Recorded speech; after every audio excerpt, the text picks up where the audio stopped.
Alors, on est très heureux de commencer cette deuxième session d'enregistrement de Canal Sagan, une émission diffusée conjointement à la médiathèque et sur Radio Paradis. Nous, on est Radio Paradis, une radio de quartier née rue de Paradis, pas très loin d'ici. Et ce soir, comme à chaque fois, on va découper l'émission en 3 parties, 3 grandes parties différentes. Avec, tout d'abord, on va parler de l'heure joyeuse avec Hélène et Viviane. Ensuite, on parlera de la section cinéma avec Aurélia, qui va nous rejoindre. Et enfin, on parlera de la section musique avec Maxime. À chaque fois, donc pendant les transitions, vous allez entendre un petit extrait de l'album dont on parlera à la fin avec Maxime. Mais on ne vous dévoile pas tout de suite l'identité de cet album. On en parlera avec Maxime à la fin.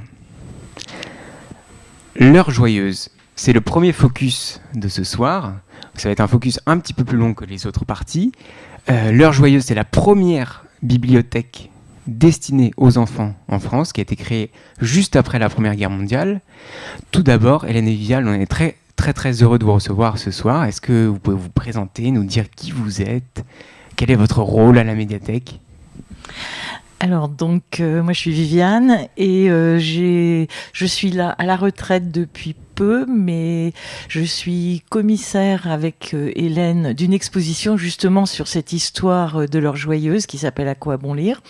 Et mais avant, en fait, j'ai été directrice de l'heure joyeuse, alors pas il y a 100 ans, mais de 1986 à 2011. Alors et ensuite de la médiathèque Françoise Sagan. Et je suis Hélène Vallotto, je suis responsable du pôle jeunesse et patrimoine qui inclut le fonds patrimonial L'heure joyeuse à la médiathèque Françoise Sagan. Et auparavant, j'ai fait l'intérim de Viviane à l'heure joyeuse au moment où Sagan commençait à sortir de terre. Et donc je suis aussi commissaire de l'exposition À quoi bon lire. Alors l'heure joyeuse, la bibliothèque L'heure joyeuse, c'est quoi ? Comment on peut définir à la base cette bibliothèque ? C'est la première bibliothèque pour enfants ouverte en France en 1924 avec l'aide américaine, qui naît vraiment de la Première Guerre mondiale, c'est-à-dire de l'idée qu'il faut aider la population civile à récupérer du traumatisme laissé par la guerre, et notamment la population d'enfants, et pas seulement avec de l'aide matérielle, mais aussi avec de l'aide culturelle. Et c'est surtout la première bibliothèque moderne, au sens moderne pour enfants, c'est-à-dire il n'y avait pas vraiment de bibliothèque pour enfants dédiée, avec du mobilier à leur taille, et surtout il n'y avait pas de bibliothèque moderne au sens anglo-saxon du terme, c'est-à-dire avec des livres en libre accès. Les livres étaient dans les bibliothèques savantes ou populaires, cachés dans des magasins ou derrière des armoires avec des grillages, et il fallait demander à un bibliothécaire d'aller chercher des livres, on ne pouvait pas se servir tout seul.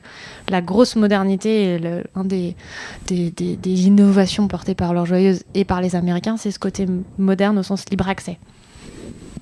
Pourquoi c'est moderne le libre accès à ce moment-là ? Tout simplement parce que personne n'a envie d'aller dans... on qualifiait les bibliothèques à l'époque de cimetières de livres. Donc qui a envie d'aller dans un cimetière de livres, c'est-à-dire des toiles noires et, comme le disait Hélène, derrière un grillage. Voilà. Donc c'est moderne effectivement parce que c'est comme les bibliothèques d'aujourd'hui, on peut aller se servir directement en rayon. Ça c'est vraiment le côté l'apport américain, puisque ces bibliothèques existaient déjà depuis la fin du 19e siècle aux États-Unis.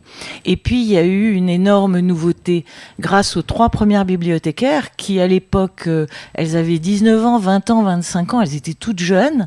Elles s'appelaient donc Claire Huchet, la première directrice, Marguerite Gruny et Mathilde Leriche. Et elles ont inventé le métier de bibliothécaire jeunesse, certes, mais surtout, elles ont montré la voie aussi à la modernisation des bibliothèques tout court, y compris pour adultes. Donc, il y avait ce libre accès au rayon, ok, mais il y avait aussi quelque chose de très original. On parle de méthodes actives aujourd'hui, mais c'est pas... On parle de Maria Montessori, on connaît les écoles à Montessori, mais en fait, c'est pas du tout quelque chose de nouveau, ça existait dans l'entre-deux-guerres, c'était des mouvements très développés, et l'idée pour les bibliothécaires, c'est qu'il faut que tout d'abord, le plus important, c'est que l'enfant s'épanouisse. Voilà. Et que le livre est un excellent moyen pour ça, mais pour ça, il faut mettre en place... à la fois qu'il trouve sa place dans cette bibliothèque qui est une institution nouvelle pour lui, c'est pas comme aujourd'hui où les enfants trouvent normal de trouver une bibliothèque, c'est pas le cas à l'époque.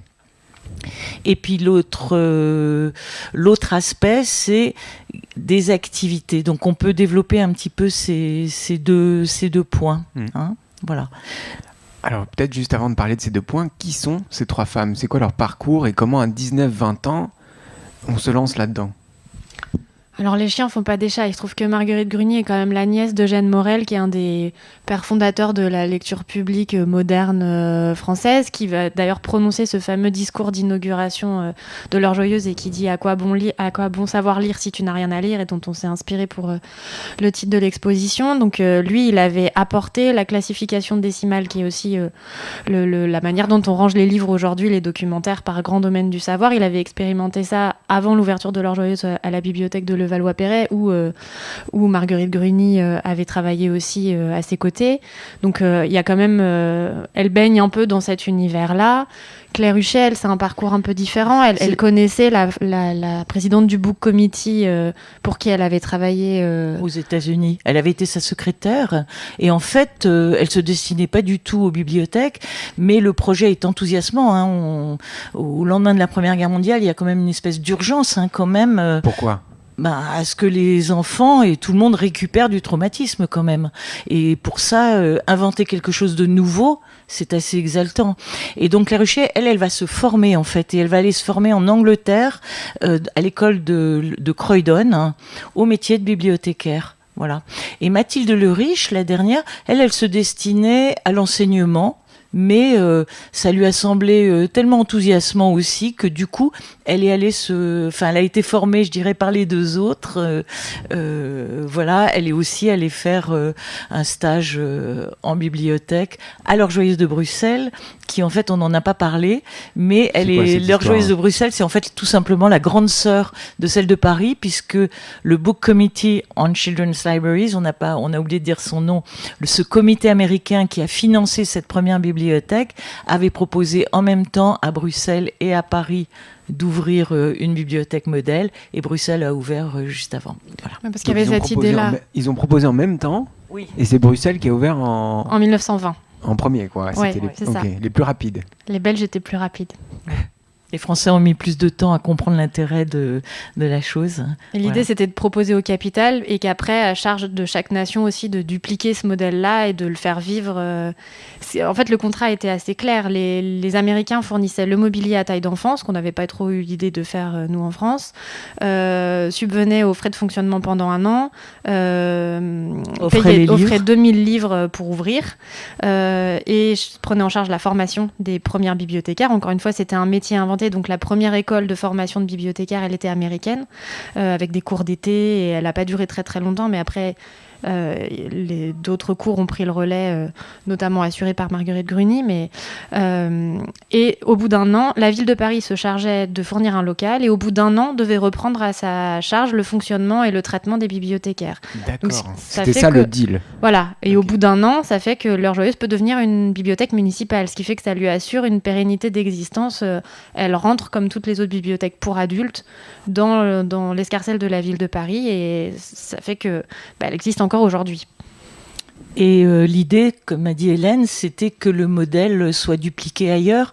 Et donc la bibliothèque a été installée au centre de Paris, dans le 5e arrondissement, rue Boudebris, de façon à être très accessible aux visiteurs.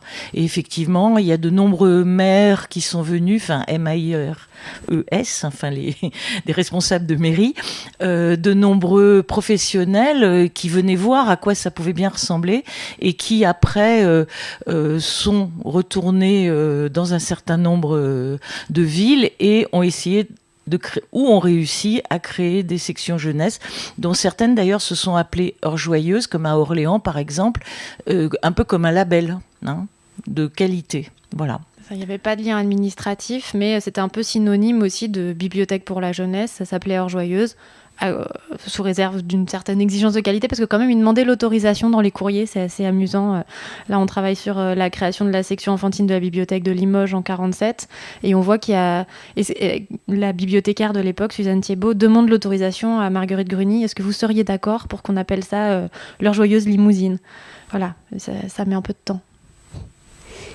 Et alors, tu évoquais cette conception de la bibliothèque proche peut-être du centre culturel, ou en tout cas avec des nombreuses activités. Est-ce que ça a perduré, ça, dans le développement des heures joyeuses? Est-ce que c'était quelque chose de complètement nouveau, comme ça, d'apporter des activités dans une bibliothèque? Alors, on pourrait dire que c'est en fait, ce que les bibliothèques font aujourd'hui. Si vous regardez les programmes, enfin toute la richesse de ce qu'offrent les bibliothèques, il y a des ateliers, il y a plein de choses. Hein. Donc oui, je pense que ça naît à ce moment-là. En fait, il y a deux éléments. Hein. On n'a pas dit qu'il y avait un point très important dans la création de cette bibliothèque, c'était la volonté de mixité. Il faut se rendre compte qu'à l'époque, l'école, c'était garçons-filles séparés, les mouvements de jeunes aussi. Or, la bibliothèque, elle est ouverte aux garçons et aux filles en même temps. Elle est ouverte en même temps à des enfants à partir de 5-6 ans.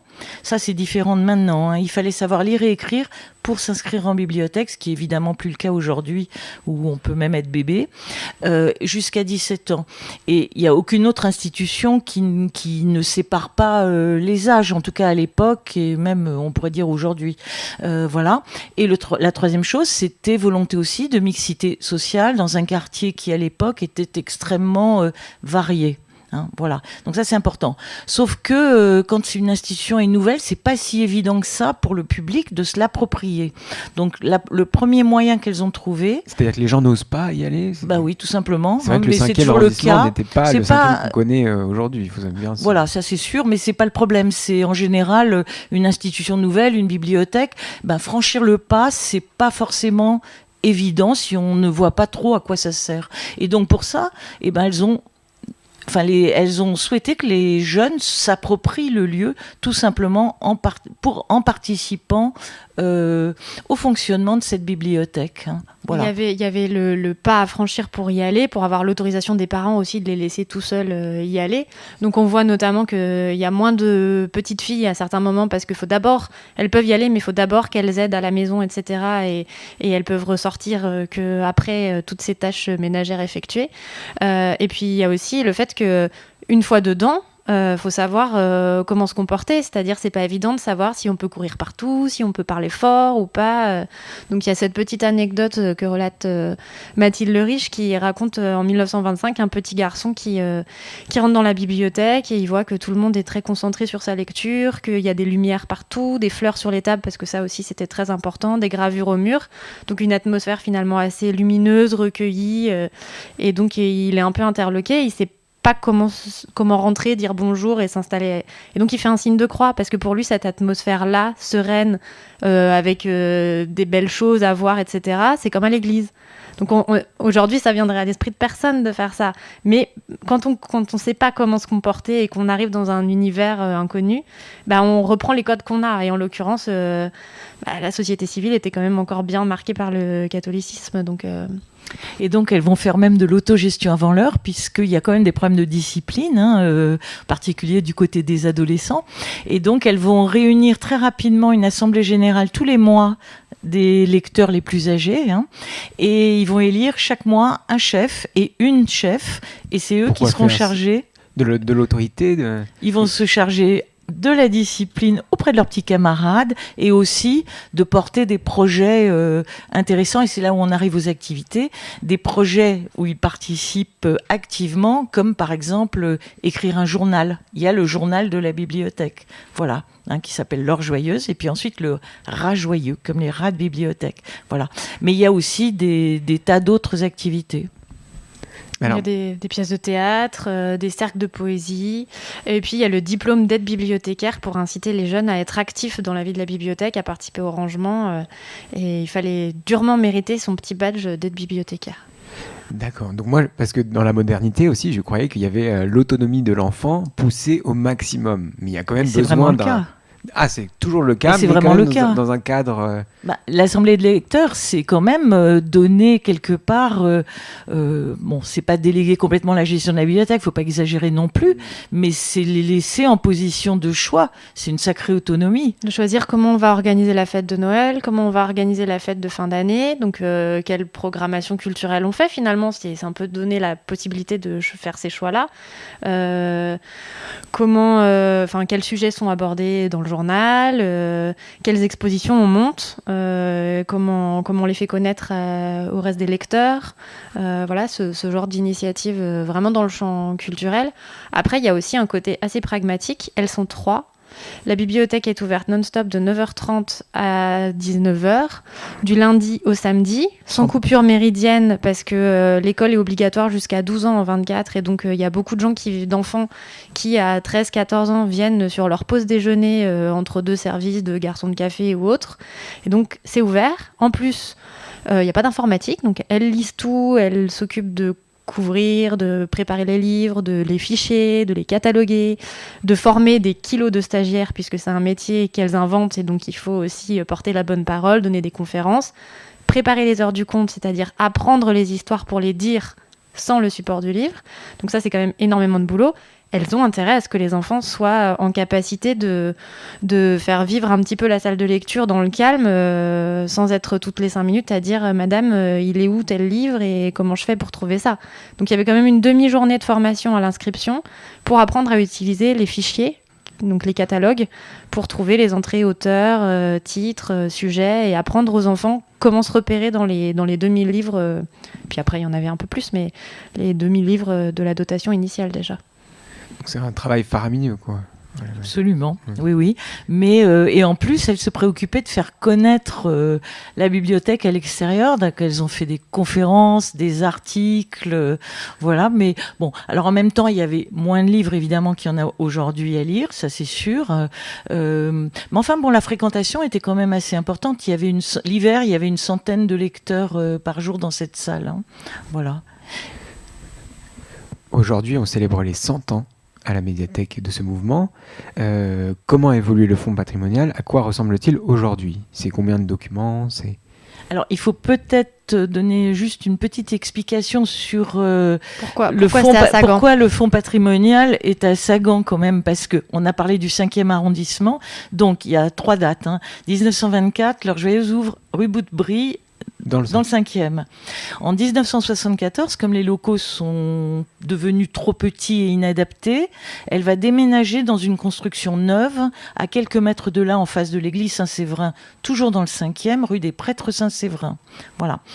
Et donc la bibliothèque là se développe avec des nouveaux services et l'officialisation justement du fonds patrimonial qui avait déjà comme noyau ce que les premières bibliothèques avaient imaginé. Elles pensaient que c'était important que les enfants aient accès à leur propre patrimoine.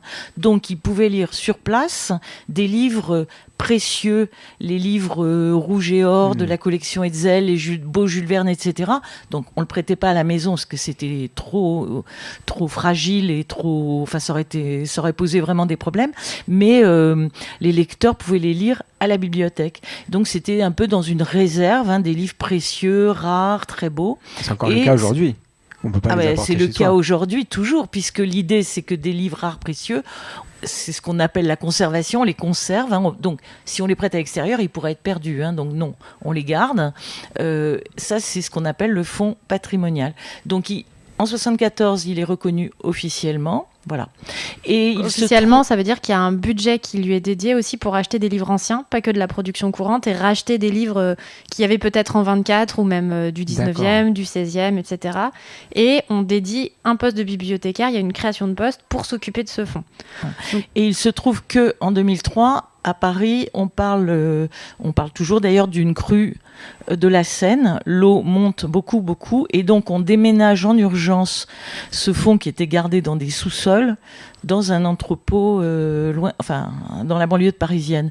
Et du coup, il faut lui retrouver un nouveau nid, un nouveau lieu d'accueil, et ça va être la médiathèque Sagan qui du coup est créée et qui va ouvrir en 2015, donc une grande bibliothèque de lecture publique, mais avec ce fonds patrimonial ouvert à tous dans l'esprit de la première Heure Joyeuse. Voilà. Donc c'est pour ça qu'il est ici. Il y a eu une question au moment de faire une médiathèque uniquement jeunesse, non ? Il a été question effectivement en 2004. on pensait. Et en fait, ça aurait été une très très mauvaise idée. C'est très bien d'avoir les adultes. Les adultes, ils ont été enfants. Ils peuvent tout à fait apprécier de voir des livres pour enfants. Le livre pour enfants est un genre tout à fait lisible. Il n'y a pas de limite d'âge pour le lire. Donc voilà. Et puis, il y a aussi beaucoup d'adultes qui ont besoin du livre pour enfants dans leur métier. Donc voilà, c'est très bien comme ça que ça et soit puis ça permet d'accompagner les lecteurs enfants vers des lectures adultes aussi. Donc ce qui n'était pas possible à l'heure joyeuse, où on voit qu'à 18 ans quand même, elles étaient obligées de les pousser dehors parce qu'il y avait des liens d'amitié, etc. qui s'étaient forgés et que c'était compliqué de leur dire de trouver une autre bibliothèque et de se débrouiller tout seul avec leur lecture. Et donc aujourd'hui, le fonds patrimonial, c'est 100 000 documents, on résume à peu près à ça, 100 000 documents catalogués, parce qu'on en a encore un certain nombre qui ne sont pas catalogués. Et c'est à la fois des livres du XVIe siècle à aujourd'hui, c'est pas que des vieux livres, c'est aussi la production contemporaine, mais c'est aussi des phonogrammes, c'est aussi des dessins originaux, c'est aussi des fonds d'archives, donc les archives de l'heure joyeuse, mais aussi les archives de 3 grandes maisons d'édition que sont Rageot, toutes les maisons dans lesquelles a officié l'éditeur François-Rue Vidal et la maison d'édition Mémo. Donc ça commence à faire un ensemble qui a bien grossi depuis 1974 et depuis la première petite armoire avec les Jules Verne.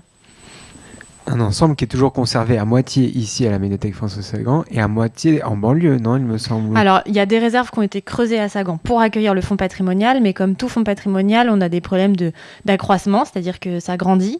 Donc, on a fait le choix de garder quand même une emprise en banlieue pour des choses qui sont moins consultées ou sur lesquelles on a moins besoin de travailler, et de façon à garder de l'accroissement aussi sur place ici. Mais la salle de consultation dédiée est bien ici, et maintenant tout est informatisé, donc on peut facilement savoir ce qui se trouve à distance et le faire revenir. Enfin, on essaye de faire en sorte que ce soit le plus facile possible. Alors, j'ai peut-être une dernière question sur l'exposition. L'exposition aujourd'hui retrace toute cette histoire, mais pourquoi elle s'appelle « À quoi bon lire » ? On a parlé d'Eugène Morel au début de l'entretien. Donc ce bibliothécaire qui voulait qu'il y ait absolument des bibliothèques modernes partout et des bibliothèques pour enfants. Et le jour de l'inauguration, il fait un discours tout à fait décoiffant. Et dans ce discours, il dit « À quoi bon apprendre si tu ne cesses d'apprendre ? Et surtout, à quoi bon savoir lire si tu n'as rien à lire ?» Voilà. Et donc, du coup, on a un petit peu condensé, on a mis à quoi bon lire, et la réponse est à trouver ici pour chacun. Nous ne donnerons pas la réponse. Il y a une trentaine de réponses qui sont proposées à travers des bâches illustrées par Serge Bloch et Gérard Le Monaco qui répondent à cette question de façon un peu facétieuse avec une application en réalité augmentée et un petit personnage qui s'appelle Mr. Chip qui s'anime et qui donne des réponses très différentes, assez attendues comme plus loufoques et après à chacun de compléter avec son propre ressenti par rapport à la lecture. Et l'exposition dure jusqu'au 23 mars 2025. C'était ma question, on peut venir la voir jusqu'au 23 mars. Merci beaucoup, Hélène et Viviane, Merci pour votre temps. Et c'est en venant à la médiathèque Françoise Sagan qu'on comprend aussi cette vision d'une bibliothèque plus proche de la ruche qui bourdonne plutôt que de l'église où le silence règne. Écoutez Radio Paradis, venez à la médiathèque. Merci.